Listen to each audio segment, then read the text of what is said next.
As the National Assembly scrutinizes the bill extending the mandate of the MNAs by an additional 12 months, CRTV's Bilingual News Tonight explores the contours and the constitutional context of the draft bill.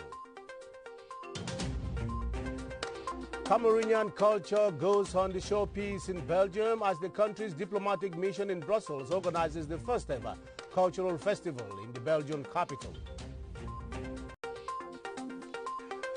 Better days auguring for the sports in Cameroon as Parliament examines a draft bill overhauling sports legislation in the country, expected to instill sanity and clarity in the running of the country's sports industry. Those are the top stories of this bilingual edition. Good evening and thanks for joining us. Good evening, Adele. Bonsoir Ben, mesdames, messieurs, bonsoir et bienvenue à cette édition bilingue du journal. Ouvrons avec l'intense activité au Parlement, d'abord à l'Assemblée nationale qui examine depuis ce mercredi le projet de loi portant prorogation du mandat des députés. Le texte déposé hier mardi au Parlement propose de rallonger ce mandat de 12 mois. Séverin Alégambélé rappelle ici les dispositions constitutionnelles et les raisons présidentielles de la prorogation. Comme en 2007, on reparle de la prorogation du mandat des députés de la Nation. Le projet de loi soumis à l'examen du Parlement en ce moment a pour base l'article 15, alinéa 4 de la Constitution. Cet article prévoit qu'en cas de crise grave ou lorsque les circonstances l'exigent, le président de la République peut, après consultation du président du Conseil constitutionnel, des bureaux de l'Assemblée nationale et du Sénat, demander à l'Assemblée nationale de décider par une loi de proroger son mandat. À côté de cette indication, il y a des raisons intimement liées à l'organisation matérielle des scrutins. Le président qui est gardien et garant de l'expression des suffrages, en tant que gardien et garant de l'autorité de la Constitution, a donc estimé qu'entre octobre et novembre, date de fin de mandat à la fois du président de la République en fonction, des députés à l'Assemblée nationale et des conseillers municipaux, on risque d'avoir sur 3 semaines à la suite, successivement ou bien 4 semaines, à organiser ces 3 scrutins à la fois. Donc, cet enchevêtrement des scrutins peut mettre en péril l'expression des votes des Camerounais. Il est donc question de l'enchevêtrement des opérations électorales et non du contexte sociopolitique. Si cette question était pertinente, c'est-à-dire que la crise que nous connaissons, que nous regrettons, et que cette crise pouvait avoir une influence majeure sur le scrutin, cela est valable pour l'élection des députés comme c'est valable pour l'élection présidentielle, qui doit se tenir au début du mois d'octobre. Au vu de ce qui se passe, en attendant l'adoption de la loi prorogeant le mandat des députés, on peut valablement faire des projections sur la date de convocation du corps électoral en vue du scrutin présidentiel. Le code électoral, en son article 86, précise que l'intervalle entre la publication du décret convoquant le corps électoral et la date fixée pour le scrutin est de 90 jours au moins, ce qui, théoriquement, fait penser que le corps électoral sera convoqué d'ici le 9 juillet prochain. Nous restons à l'hémicycle de Ngoaekele avec l'autre actualité du jour, les travaux du comité de suivi et évaluation des politiques publiques sur les logements sociaux au Cameroun. Le comité et le ministère de l'Habitat tenaient ce mercredi un atelier de restitution sous la houlette du président Kavaye Djibril. Parallèlement, la commission des affaires culturelles, sociales et familiales planchait sur le projet de loi portant organisation et promotion des activités physiques et sportives. Le texte est défendu devant les députés par le ministre Bidong Pat. Clarisse Tang livre ici la synthèse de ces activités parlementaires. Le projet de loi portant organisation et promotion des activités physiques et sportives au Cameroun ambitionne de mettre en place une régulation sportive de 3e génération et de jeter les bases d'une politique d'urbanisme sportif tout en assurant une complémentarité harmonieuse entre le droit sportif interne issu des fédérations sportives nationales et le droit sportif international, entre autres. Face aux membres de la Commission des affaires culturelles, sociales et familiales pour porter ce plaidoyer gouvernemental, le ministre des Sports et de l'Éducation physique, Bidong Pat, assisté du ministre de la Fonction publique, Joseph Lé, représentant le vice-premier ministre, ministre en charge des relations relations avec les assemblées. Cependant, à l'hémicycle de l'Assemblée nationale, parlementaires et membres du gouvernement échangeaient au cours d'un atelier de restitution présidé par le chef de chambre Kavaï Yegedi Bril sur le sous-secteur habitat. Une question digne d'intérêt, complexe, transversale et onéreuse. Alors, question, quel constat sur le terrain à ce jour? Il ressort dans l'ensemble de cette descente qu'il y a quand même des problèmes qu'ils ont rencontrés dans la réalisation. Ces logements sociaux s'inscrivent dans la politique générale des grandes réalisations du chef de l'État. Et c'est pour cela qu'il est important que le Parlement et le gouvernement travaillent ensemble pour pouvoir mener à bien ce grandiose projet dont la réalisation n'est pas aussi facile qu'on le croit. Les parlementaires, eux, sont complètement dans leur rôle de contrôleur de l'action gouvernementale. Ce séminaire de restitution permet aux membres de la Chambre de participer de manière active en apportant des suggestions concrètes et réalistes pour la constructive efficace des logements sociaux dans les 10 régions du Cameroun.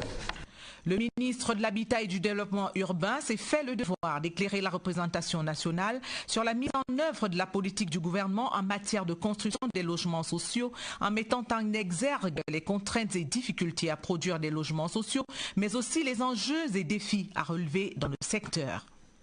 Il faudra tout faire pour hisser la question du logement au rang des priorités telles que la santé, l'éducation ou la sécurité, et de mettre en œuvre des programmes d'habitat inclusifs et durables. L'atelier s'est achevé sur quelques suggestions et recommandations en vue de booster la production des logements sociaux au Cameroun.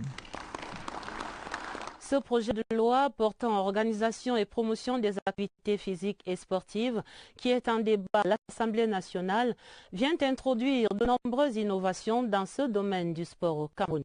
La plus importante étant certainement le redimensionnement des compétences de la Chambre de conciliation et d'arbitrage, la Chambre qui désormais réglera uniquement les litiges sportifs, les questions électorales devant relever de la seule compétence des fédérations sportives à un premier examen avant le recours à la Chambre et peut-être suprêmement au TAS, le tribunal arbitral des sports.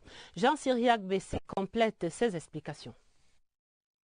Il était très attendu. Le voici, le projet de loi portant organisation et promotion des activités physiques et sportives au Cameroun. Un volumineux document de 118 articles qui apporte de nouvelles orientations dans la marche du mouvement sportif national. Quelques innovations majeures polarisent l'attention de la famille sportive nationale. Tenez, l'article 103 redimensionne les pouvoirs de la Chambre de conciliation et d'arbitrage du Comité national olympique et sportif du Cameroun, CCA. Désormais, les sentences rendues par la CCA ne sont susceptibles de recours que devant le TAS en Suisse. Le recours devant le tribunal arbitral du sport n'est pas suspensif. En cas de litige, il faudrait épuiser toutes les voies de recours internes à la fédération avant de saisir la Chambre de conciliation et d'arbitrage du CNOSI. Autre innovation de taille, la reconnaissance des corps de métier. Les associations de joueurs, de médecins sportifs et arbitres autrefois écartés des processus électoraux au sein des fédérations sportives civiles nationales font désormais partie du collège électoral. Toutes ces modifications et bien d'autres contenues dans ce projet de loi défendu ce mercredi par le ministre des Sports et de l'Éducation physique devant la représentation nationale visent un seul objectif, barrer la voie à la cacophonie qui s'est installée au sein de certaines associations sportives dans notre pays. Du coup, la Chambre de conciliation et d'arbitrage trouve tout son sens et son rôle sur l'échiquier national des sports. Et les nouveaux membres de l'instance que va présider l'ancien ministre et membre du Conseil constitutionnel, Joseph-Marie Bipounroum, pouvaient donc prendre fonction ce mercredi. Une cérémonie d'installation fort courue des membres du bureau, des conciliateurs et des arbitres, tous étaient présents au Comité national olympique et sportif du Cameroun. Évariste Yenga, le reportage. Une prise de fonction en 3 temps. D'abord, la déclaration sur l'honneur. J'assumerai mes fonctions de membre de la Chambre de conciliation et d'arbitrage. Puis, la signature de ces déclarations par chacun des membres sur un document physique. Et enfin, la remise des insignes du Comité national olympique et sportif du Cameroun. Voilà, les collaborateurs du professeur Joseph-Marie Bipounoum, président de la Chambre, sont opérationnels. Ils viendront en fait nous aider à mener ce travail, de sorte que le sport au Cameroun ne se fasse pas connaître simplement par les conflits ou de toutes sortes, et surtout dans le football. Les membres, ils sont 23. 10 sont en charge du volet conciliation de la Chambre. Ce sont les conciliateurs. Il est question pour nous qui avons été désignés pour apporter des solutions aux éventuels litiges qui naîtraient. 10 autres s'occupent de l'arbitrage, les arbitres. Le but, c'est de faire en sorte que lorsqu'il y a des conflits, ils soient résolus dans les conditions les meilleures. Et 3 prennent les fonctions de premier, deuxième vice-président et rapporteur du bureau. La cérémonie d'installation à l'esplanade du Comité national olympique et sportif du Cameroun a été vécue par plusieurs acteurs du mouvement sportif camerounais.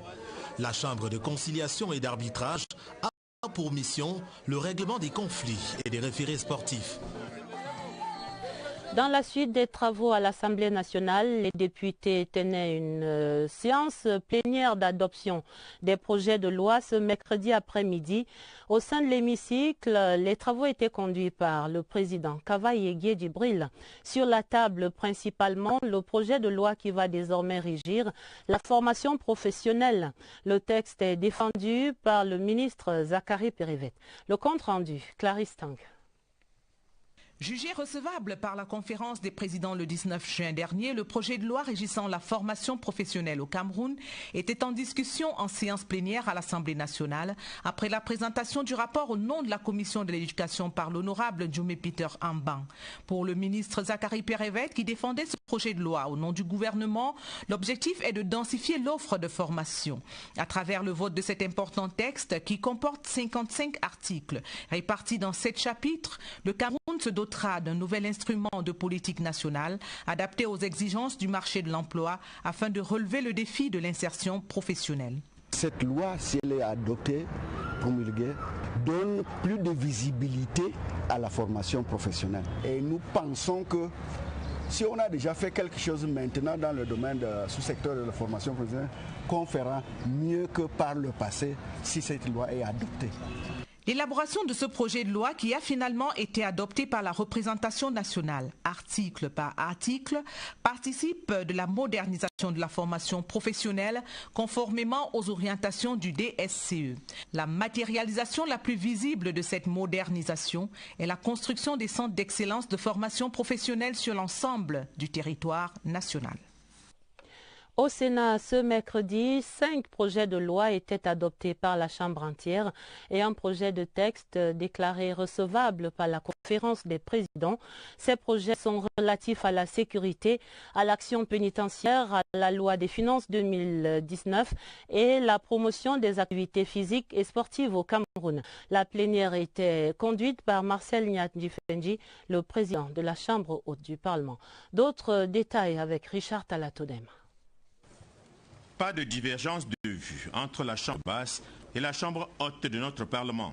Les 5 projets de loi adoptés par l'Assemblée nationale et transmis au Sénat ont été adoptés par la Chambre entière. En bonne place de ces projets, la Convention sur la non-prolifération des armes légères et de petit calibre entre le Nigeria et le Cameroun. Tout a été dit sur le sujet en commission des affaires étrangères, mais le ministre de la Défense a tenu à rappeler que le problème est celui de la circulation, surtout illégale, des armes et non celui de leur production. La fabrication des armes, c'est quelque chose de bien réglementé. Même pour un État comme le Cameroun, pour parler de nous-mêmes, lorsque nous voulons acheter des armes ou des munitions, il y a des conditionnalités claires. Le problème n'est pas d'avoir de la ressource pour les acheter. Autre projet de loi adopté par les sénateurs après lecture des rapports des commissions, clarification des membres du gouvernement, discussion générale et examen Article après article, le projet de loi sur l'amendement de l'article 8 de la Convention internationale sur l'élimination de toutes les formes de discrimination raciale, les conventions entre la Fédération de Russie et le Cameroun sur l'extradition et le transfèrement des personnes condamnées à des peines privatives de liberté, et le projet de loi modifiant la loi de finances 2018. Le président du Sénat a par ailleurs communiqué à la conférence des présidents le projet de loi que lui a envoyé le président de la République et qui porte sur l'organisation et la promotion des activités physiques et sportives au Cameroun. Il a été jugé recevable et sera remis à la commission concernée pour examen avant adoption ou non. You're welcome once again, and you got it all from us last night, and now it is everywhere in the country. The members of the Cameroon National Assembly will be around again for the next 12 months running, and already many are still at a loss as to the motivation and justification of the extra time being given the MPs whose mandates logically expire in October this year. Ebenezer Kanga accosted some legal luminaries for an explanation on the letter and the spirit of the move and puts together their take in the following report. The current members of parliament were elected for a 5-year mandate on September 30, 2013, and their mandate started on October 29, 2013. The mandate ends on October 29, 2018, and new elections are supposed to be organized by September this year. But by coincidence of the electoral calendar, council and presidential elections are also supposed to be organized within that period, meaning that 3 elections, that is, council, parliamentary and presidential, are supposed to be organized in Cameroon between September and October 2018. The draft bill tabled before Parliament requests the National Assembly to extend its mandate by 1 year because the 3 elections overlap. An extension of mandate is provided for in Article 15, Sub 4 of the Constitution that says, in case of serious crisis or where circumstances so warrant, the President of the Republic may, after consultation with the President of the Constitutional Council and the Bureau of the National Assembly, request the National Assembly to decide by law to extend or abridge its term of office. What is going on now is constitutionally justified. The spirit of the law is that they want to avoid a situation where they will not be able to manage the elections properly. So that is within the ambits of the law. This is not the first time that the mandate of members of parliament has been extended. It had been extended in 2007. Cameroon's Minister for Sports, Bidung Pat, is currently defending the bill organizing and promoting physical and sporting activities in Cameroon before the country's lawmakers. The bill is being debated alongside the one governing vocational training in Cameroon, which on its part is being defended by the Minister of Vocational Training and Employment, Zachary Perevet. Debates for their adoption took place at the plenary sitting of the House, chaired by Kavai Yege Jubril. Esther Kimatabot is here with a snapshot of the proceedings in Parliament today. Ensuring a vocational training system that promotes corporate competitiveness and provides trainees and apprentices with the knowledge, skills and abilities required to practice a trade or get a job is the purpose of the bill adopted in plenary. The Minister of Employment and Vocational Training, Zachary Perevet, outlined that to increase vocational training opportunities, centers will henceforth be organized into components such as initial training, continuing training and apprenticeship. The bill, which is a new national policy instrument adapted to the demands of the labour market, provides for the equitable distribution of vocational training centres throughout the national territory. The members of the National Assembly who took to the rostrum worried about the quality of vocational training dispensed, the absence of public-private partnership to meet professional needs, and a review of the school curricula from the elementary level. As for the bill relating to the organization and promotion of physical and sporting activities in Cameroon, Sports Minister Bidung Pat defended the draft before the Committee on Cultural, Social and Family Affairs. It will enable a rational and effective management of sports infrastructure, including those to host the 2019 Africa Cup of Nations, as well as renew the governing bodies of civilian sports federations. The bill also defines the legal regime applicable to all actors of the sports movement.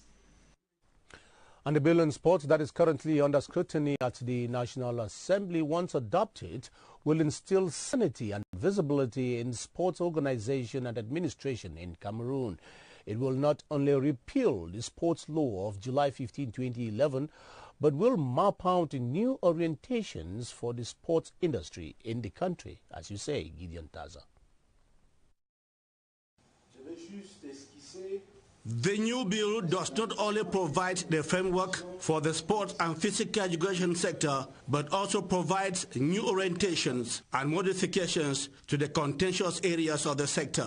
Among the top modifications is the streamlining of the functions of the Arbitration and Conciliation Chamber of the National Olympic and Sports Committee of Cameroon. Hitherto presented as the all-powerful peace broker in sports-related disagreements, the chamber can now only litigate on career management problems such as contracts and much more.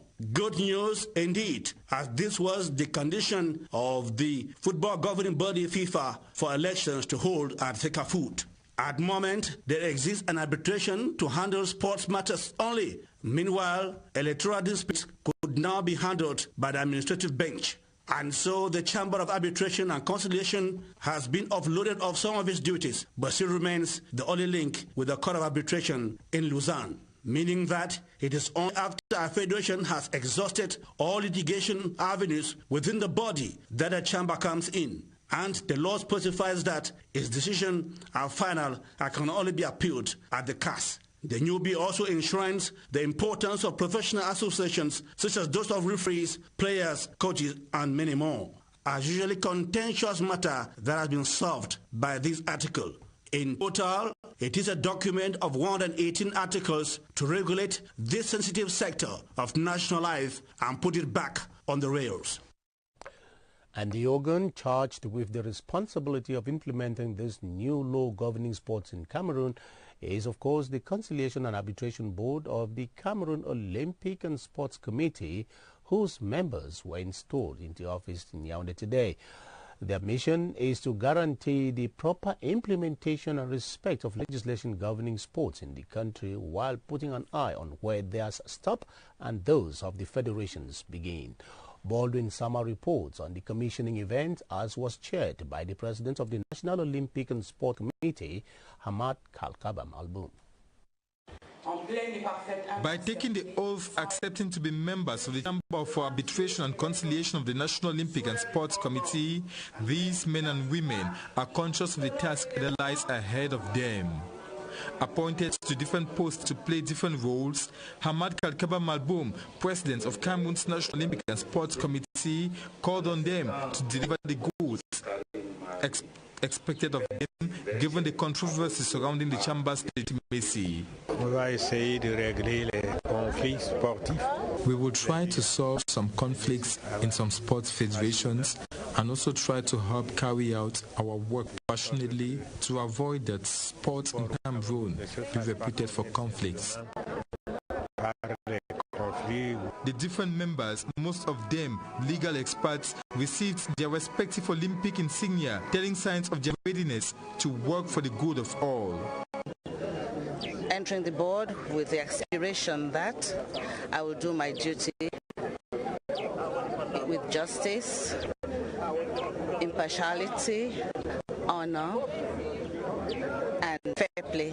Sports is a galvanizing factor, and it can galvanize a country's mood, and so we need to be conscious of the responsibility we have before us. After Wednesday's installation, their success will be evaluated after fulfilling promises. In the meantime, parliamentarians charged with the follow-up of the execution of low-cost houses in Cameroon have condemned the rather slow execution rate of these projects, denouncing the pace as unacceptable. In an exchange with stakeholders in the project's Housing and Urban Development Minister Jean-Claude Mbwenchu blamed the delays on financial and institutional constraints, which he says must be addressed in time for the projects to peak steam. Esther Kimatabot followed the exchange for the Bilingual News. Affordable and decent housing for low-income earners and the poor has been a major concern for governments pursuing the construction of over 1,500 low-cost houses in Cameroon.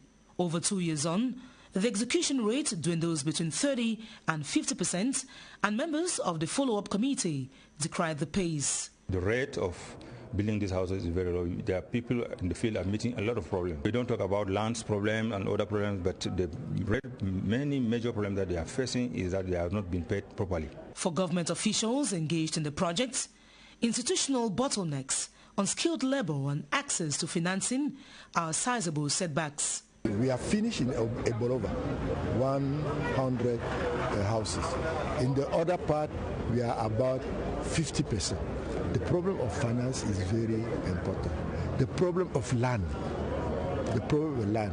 and we use this opportunity to ask the Member of Parliament to help us to create the social fund.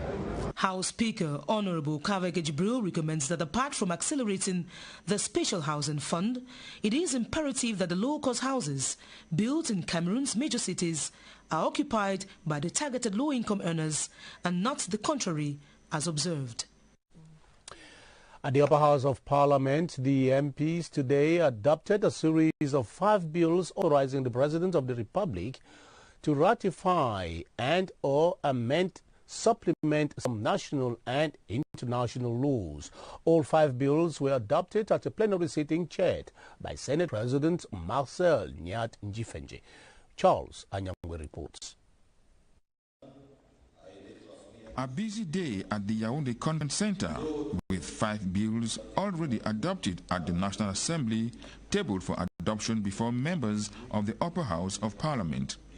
The first 3, that is, the bill authorizing the head of state to amend Article 8 of the Convention to eliminate all forms of racial discrimination, signed in New York, the bill on the convention between Cameroon and Russia on the transfer of persons sentenced, and the other between the 2 countries on extradition, signed in St. Petersburg in 2015, were all defended by the Minister Delegate in the Ministry of Justice, Jean-Pierre Foggy, after a series of questions put to him by senators.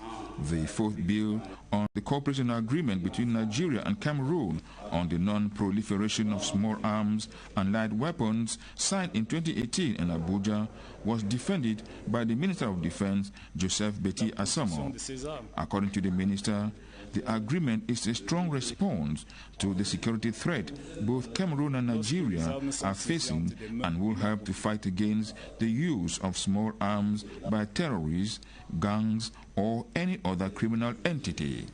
Also, the bill authorizing the President of the Republic to amend certain provisions of the Finance Law of 2018 was also adopted during this plenary sitting. Senate President Marcel Nyat Njifenje, in the course of this plenary sitting, tabled before senators a new bill from the government relating to the organization and promotion of physical and sport activities in the country. The bill was declared admissible during this chairman's conference and will be defended subsequently by the Minister of Sports and Physical Education. Les sénateurs qui adoptaient également ce mercredi les modifications à la loi de finances 2018.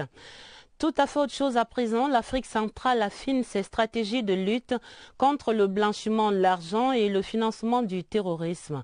La COBAC, la Commission bancaire de l'Afrique centrale, et les professionnels du secteur bancaire tenaient ce mercredi à Yaoundé leur 10e session de concertation sur ces questions importantes. Mélanie Betebe revient ici sur les enjeux de la rencontre.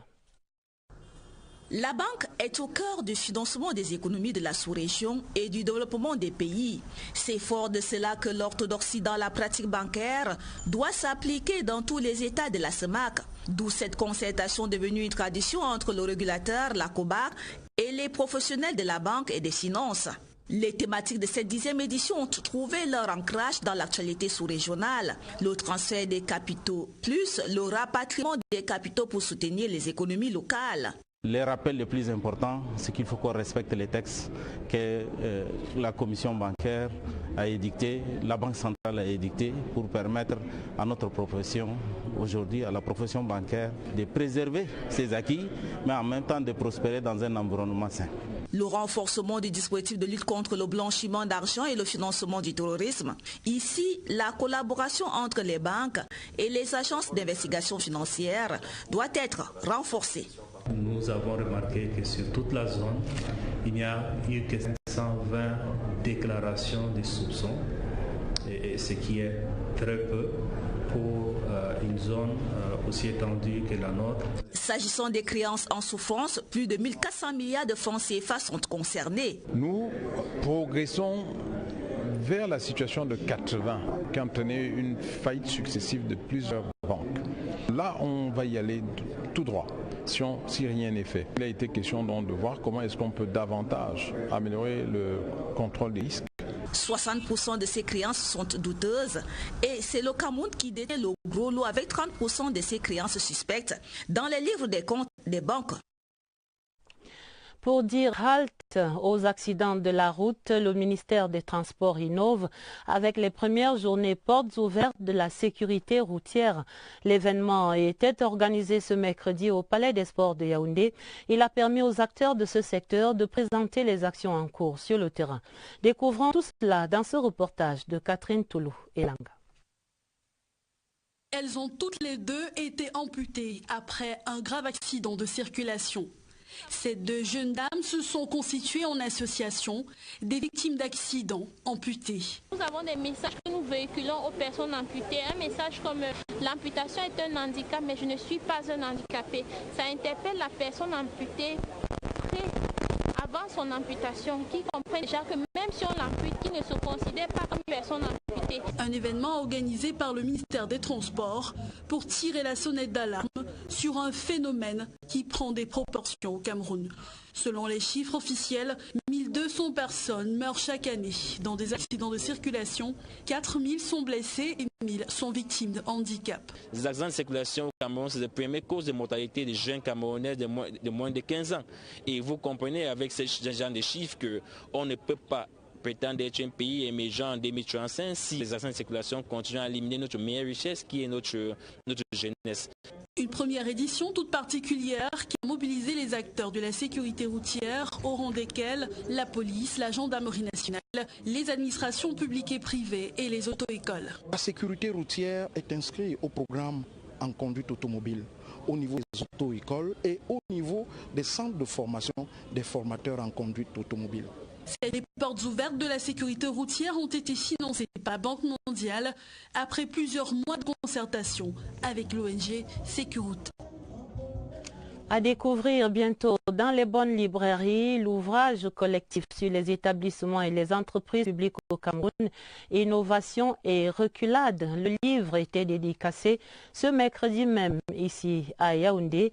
Deux des auteurs, les professeurs Viviane Ondoabiolé et Jean-Claude Tchoa, ont présenté cette réflexion au public et à la presse comme une contribution à une plus grande performance des entreprises et établissements publics au Cameroun. Oswald Modon l'a vu pour nous. Au Cameroun, la contribution des établissements et entreprises publiques à l'économie nationale semble mitigée. Voilà bien des années que dure le clair-obscur. Le législateur a voulu changer la donne et les lois de juillet 2017 portent l'espoir de ce changement. C'est cette base que les auteurs de loi sur les établissements et entreprises publiques au Cameroun, Innovation et reculade, ont saisi au bon. Il y a un cadre juridique qui est relativement revu, sinon profondément revu. Et les lois de 2017 ici constituent pour nous un véritable alibi pour commencer cette réflexion, pour la mener, éventuellement mettre sur la table un ensemble de débats qui permet de rappeler quelles sont d'une part les innovations ou les avancées de la loi, mais d'autre part également les débats ou alors les questionnements ou les problématiques qui peuvent être des problématiques complémentaires qui nécessitent une attention particulière du législateur. Déjà, ces lois consacrent la séparation des fonctions de direction et de contrôle, autant qu'elles mettent un accent sur la discipline des dirigeants. L'ouvrage cible également la responsabilité des collectivités territoriales décentralisées. Les lois de 2017 consacrent une place importante à ces collectivités qui sont désormais considérées comme étant de véritables unités de production. La première critique du livre se dégage sous la plume du directeur général de la Caisse nationale de prévoyance sociale. Les auteurs ont été très clairs dans leur développement, suffisamment en tout cas pour que le commun des lecteurs du plus bas jusqu'au plus haut niveau puisse y trouver son compte. Les 196 pages de l'ouvrage collectif portent l'empreinte de 10 experts. Autant de matières grises mises à contribution pour la production d'un travail qui tombe à pic et déjà salué. Central African governments have been tasked to pay debts owed banks to boost the banking sector in the 6-member Economic and Monetary Community. The president of the Central African Banking Commission was speaking today in Yaoundé while meeting officials of banks in the sub-region. Abbas Muhammad Toli, who also doubles as the governor of the Bank of Central African States, had said healthy banks is one of the ways of boosting economic growth in the sub-region. Details with Joyce Kimbi-Fowaju. It was far from just an annual meeting, as 3 major issues that could constitute the vertebral column of the banking sector within the CEMAC zone were X-rayed and mended.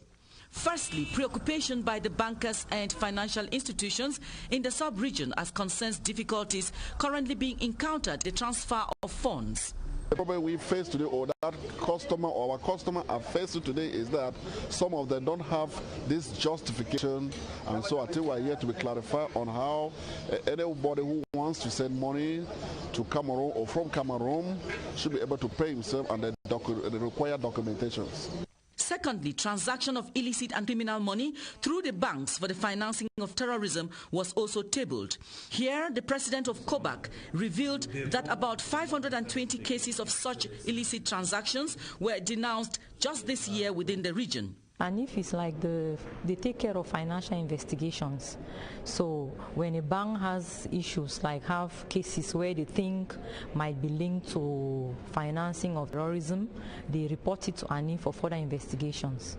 National government within the CEMAC zone were lauded to respect their engagement and reimburse the huge internal debt burden that is almost grounding the functioning of the banking sector within the sub-region. It all ended with a press briefing during which the banks and financial institutions within the sub-region were all called upon to respect regulations for an efficient growth of the banking sector within the sub-region.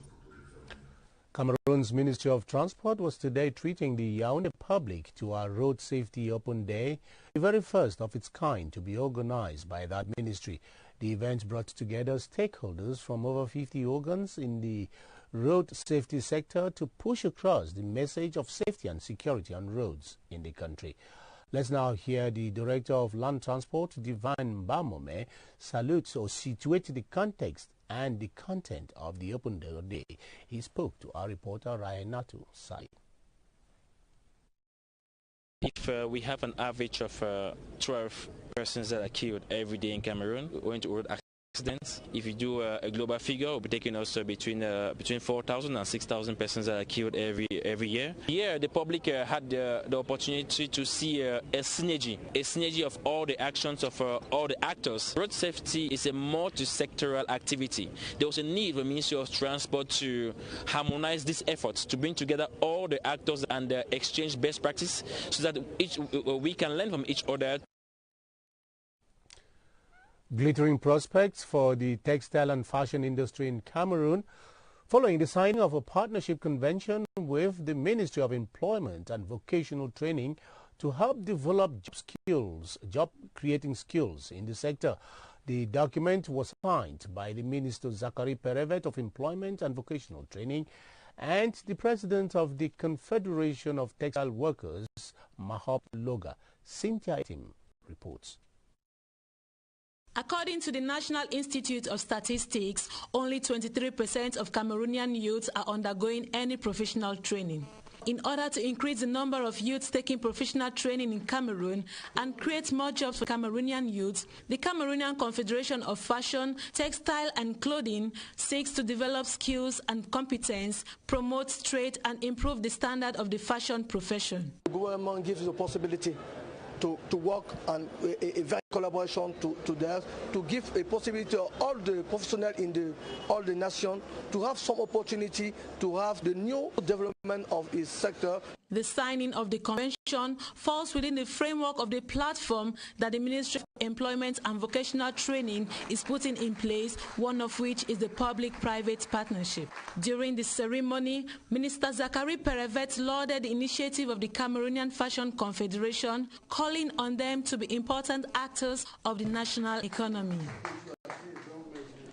Le mandat sanitaire des vétérinaires, parlons-en, c'est là un concept mal connu qui était au cœur de l'atelier organisé hier mardi à Mbalmayo dans l'Oignon Esso par le PRODEL. Le projet de développement de l'élevage va ainsi réintroduire la compétence des vétérinaires dans la prise en charge de la santé animale au Cameroun. Sur ces travaux coordonnés par le ministre, le Dr Taïga, voici le reportage de Elvire Nina Galim. L'amélioration des conditions de vie des éleveurs au Cameroun passe par la maîtrise de la peste des petits ruminants, la péripneumonie et la fièvre ophteuse. C'est l'information essentielle qui ressort des échanges entre les experts et les éleveurs réunis ici en Mbalmayo dans l'Oignon Esso. Pour mettre en place un programme d'évacuation de ces maladies, le ministère de l'élevage, des pêches et des industries animales, à travers le PRODEL, bénéficie de l'appui du Centre de coopération internationale en recherche agronomique pour le développement. Ce sont des maladies qui sont présentes au Cameroun et qui représentent des pertes importantes en termes économiques pour les éleveurs et pour l'État camerounais. Donc notre idée est d'aider les services vétérinaires à maîtriser ces maladies animales. Le projet du développement de l'élevage vient également en appui aux services vétérinaires. Il apporte son concours à travers l'étude de faisabilité du mandat sanitaire. Nous l'attendons depuis plus de 25 ans. C'est la cession de certaines activités régaliennes de l'État à un particulier. Il apporte simplement du travail à certains vétérinaires. Mis sur pied depuis 6 mois, le PRODEL compte ainsi multiplier ses activités sur le terrain en vue d'assainir le secteur de l'élevage au Cameroun. La santé des humains, précisément celle des adolescents, préoccupe les pays francophones du continent. 19 de ces États prennent part à Yaoundé à un atelier régional sur l'utilisation du guide mondial sur la santé des adolescents sur la première journée des travaux placés sous la houlette de l'OMS, l'Organisation mondiale de la santé, et du ministère de la Santé publique. Voici le reportage de Lucie Colette Avolo. Les jeunes de 10 à 24 ans constituent 34% de la population générale, d'après les données issues du dernier recensement au Cameroun. Cependant, cette tranche est fragilisée par plusieurs problèmes de santé. 12% d'adolescents de 15 à 19 ans ont déjà commencé leur vie reproductive. 21% ont eu au moins un enfant. La séroprévalence du VIH chez ces adolescents est de 2%. 13% des élèves fument régulièrement du tabac, quelle qu'en soit la forme. 45% de filles de 15 à 19 ans sont victimes de violences physiques et 22% de violences sexuelles. Et pourtant, aucun programme de développement ne peut se réaliser sans la prise en compte de cette cible. Nous devons donc adapter nos services de santé aux besoins de santé des adolescents et non l'inverse. C'est l'avantage de ce guide mondial qui doit donc permettre de prévenir différents problèmes qui sont rencontrés par les jeunes. Prennent part à ces assises des experts en santé des enfants et des adolescents de 19 pays francophones. Très attendu au terme de ces 3 jours de travaux, l'élaboration et la vulgarisation du guide mondial pour l'action accélérée en faveur de la santé des adolescents. L'Office du baccalauréat du Cameroun tenait ce mercredi la 59e session ordinaire de son conseil de direction. Au menu de ses travaux, l'examen des comptes pour l'exercice 2017. La présidente du conseil de l'OBC, Mme Catherine Ndoumbe Manga, dit ici les enjeux de cette évaluation. C'est une interview conduite par Marthe Judith Bengono, stagiaire de l'ESTIC. Nous allons d'abord voir les rapports des conseils précédents pour rafraîchir la mémoire des participants. Et puis nous allons examiner, avant d'adopter donc, les comptes de l'exercice clos de 2017. Ce qu'il y a de spécial, c'est que nous allons revenir sur la subvention spéciale que le chef de l'État, le président de la République, avait accordée pour éponger les arriérés des correcteurs des années précédentes. Reparlons de la commémoration des 60 ans du diocèse de Nkonsamba. Les activités organisées sous le thème du train de la grâce se sont achevées par une messe pontificale et également par la projection de ce diocèse vers un nouveau départ. Pierre Binambarga était à Nkonsamba. Le diocèse de Nkonsamba a fait sa fête. La commémoration de ses 60 ans d'existence s'est effectuée dans le faste certes, mais davantage dans la piété, la prière. Cette église consacrée, le couronnement fut la consécration de l'immense sanctuaire Notre-Dame de la miséricorde divine de Nyaban, la réalisation locomotive du train de la grâce. Les Camerounais trouveront dans ce sanctuaire une place où ils pourront vraiment se nourrir, présenter leurs demandes par l'intercession de la Sainte Vierge et demander la grâce qu'ils ont besoin. Nous avons projeté quelque chose. Le Seigneur a su trouver sa voie à lui, pour son projet à lui. Et ça a toujours été de loin mieux que ce que nous envisagions. Il y a eu des conférences et d'autres célébrations, à l'instar des 60 ans de naissance de Monseigneur Dieudonné Soara Tangana, les 90 ans d'existence de la paroisse Notre-Dame de Mbanga, le couronnement de ce grand moment, les ordinations sacerdotales et diaconales. Le synode est ouvert, il va durer 3 ans pour donner encore plus de visibilité au train de la grâce pour un diocèse de Nkonsamba toujours debout. The newly ordained deacons of the Nkonsamba Diocese have been called upon to preach just the gospel of Christ to Christians and stay clear of miracles and breakthrough sermons. The Archbishop Emeritus, or the Cardinal, the Archbishop Emeritus of Douala, Cardinal Tumi, was speaking in Nkonsamba as he celebrated the ordination mass of the deacons. Glory Manka Ambe was in Nkonsamba for that event. The 90-year-old Our Lady of Lourdes Parish Banga was too small to contain Christians and guests who had gathered for the celebration of the 60 years of the Nkonsamba Diocese, which is made up of more than 50 parishes. A ceremony that also saw the ordination of 3 new priests and 5 deacons. I feel so happy, and I extend my gratitude to my bishop, all those who have helped me to answer the call of God. In his homily, the Bishop of Brazzaville, Monseigneur Daniel Minzonzo, told the newly ordained to preach only the word of God that will uplift the Christians and win more souls for Christ. The choice of celebrating the Pontifical High Mass at Mbanga was significant. Mbanga is our mother parish, so Mbanga must be the light. Let the train of grace move from here and get everybody to God. The highlights of the 60 years of the Nkonsamba Diocese also featured the launch of the 3-year synod on evangelization, which is intended to review the pastoral plan of the diocese with proposals for better ways of attending to the spiritual needs of Christians. Cameroonian musical icon and veteran saxophonist Manu Dibango has been thrilling the Yaoundé public with his musical talent and stage performance. The continental and global musical powerhouse sang and danced with both the old and young generations to connect with a diverse fan club that came to watch their icon or their idol perform live. Christian Chiatam was part of the excited crowd and is here with the key moments of that show.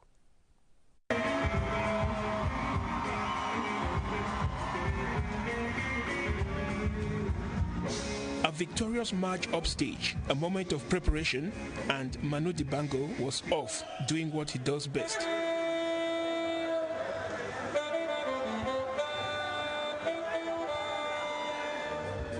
The saxophonist did not stay only with his works. He revisited the music of his peers, such as Fela Kuti of Nigeria.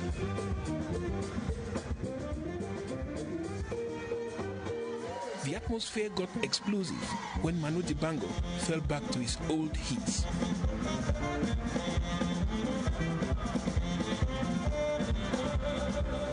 He has always been talismanic on stage, but this time he outsmarted himself and connected with a younger audience. The whole crew, old school,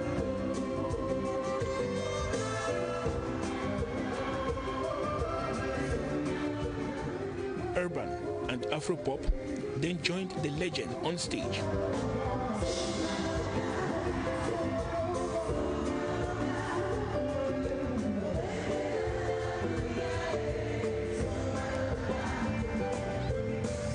For the last salve to this granddad who has been reinventing himself for ages now. Cameroonians living in the Belgian diaspora have been showcasing Cameroon's cultural heritage to the Belgian public. The event is taking place within the ambit of the first ever Cameroonian Days organized by the Cameroonian Diplomatic Mission in Brussels. Amongst those who have been taking part in the week-long event is Cameroon's ambassador to the Kingdom of Belgium, Daniel Evinaebe. Meringue Kukule reports from Brussels. I must say that for the first trial, it was a master stroke, says the head of the Cameroon mission in Belgium. He was congratulating the Federation of Associations of the Cameroon Diaspora in Belgium, for short, FASCADI, that organized the first ever Cameroon Days in Brussels over the weekend of June the 22nd. 25 of some 60 associations worked together and launched the program on Friday with a conference talk on the theme Acting Together to showcase the artistic and cultural expressions of the country. Some 20 stands exhibited the artistic and cultural diversity of the country. A gala night crowned it all Saturday night with some 600 people attending, including the Friends of Cameroon. Credit goes to Ambassador Daniel Evinaebe for initiating the creation of the brand new federation.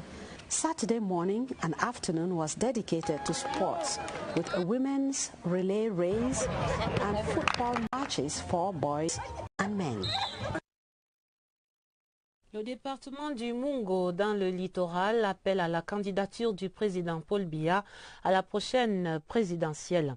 Le son de cloche des militants et sympathisants du RDPC là-bas était émis dimanche en Konsamba, un meeting présidé par le chef de la délégation permanente du RDPC dans le Mungo, le ministre Mbela.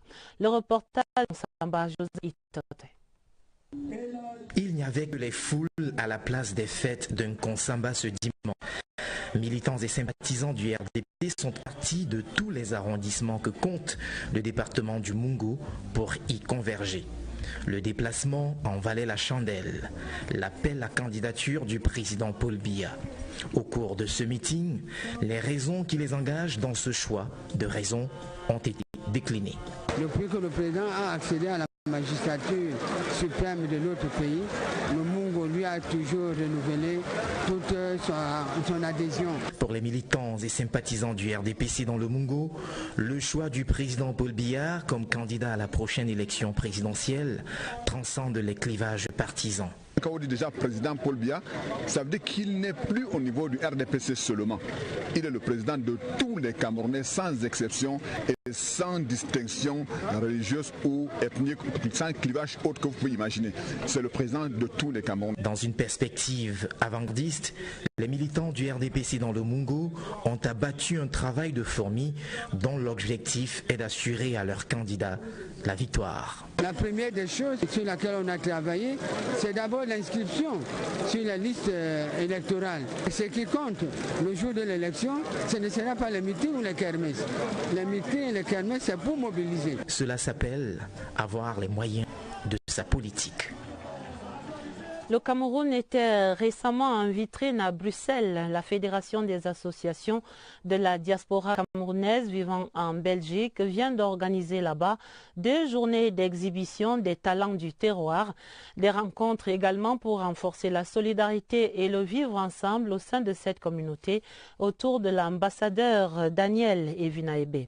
La correspondance de Djibril Djaratou à Bruxelles. Le Cameroun et sa diaspora agir ensemble pour la diffusion des expressions artistiques et culturelles camerounaises. Tel est le thème de la conférence débat animée par divers invités sous l'encadrement du service culturel de l'ambassade. C'était le point de départ de ces 2 jours organisés par la Fédération des associations de la diaspora camerounaise de Belgique, FASCADI. L'objectif est clair. Le but est d'unir les Camerounais autour d'un projet commun, développer la solidarité et de l'entraide et surtout révéler les talents que le Cameroun a qui sont cachés. Tout a commencé par les salutations aux couleurs nationales orchestrées par les enfants au stade de Molenbeek à Bruxelles. S'en est suivi une course de relais pour les dames et un match de football opposant les vétérans aux plus jeunes. De l'autre côté du stade, des stands d'exposition de divers objets d'art culturels ont été présentés par des associations membres de la FASCADI, mais aussi par des entreprises locales. Sans oublier le coin gastronomie très achalandé. Le but recherché était d'aider ces associations à jouer pleinement leur rôle d'encadrement, de facilitation et de courroie de transmission à l'effet de canaliser des énergies et initiatives nombreuses de notre diaspora si dynamique ici en Belgique. Une soirée de gala a marqué la fin de cette première édition des Journées camerounaises de Belgique. Avant de refermer ce journal, je vous signale ce télégramme officiel des félicitations du président de la République, son Excellence Paul Biya, adressé à son homologue Ismaïl Omar Nguélé, le président de la République de Djibouti. C'est à l'occasion de la fête nationale de ce pays ami ce 27 juin. C'est donc la fin de ce journal bilingue, une édition préparée avec la collaboration de Charles Ebounet. Vous aurez d'autres informations sur cette antenne à minuit en compagnie de Jean-Cyriac Bessé et de Yves Fomusso. Vous pouvez revoir ce journal et toutes les éditions d'information de CRTV News sur notre site internet www.crtv.cm. Très belle soirée sur la CRTV et à demain 21h30. Bonsoir Ben. Good evening, Adele. Good night. Thanks for watching. We'll be back tomorrow with another edition.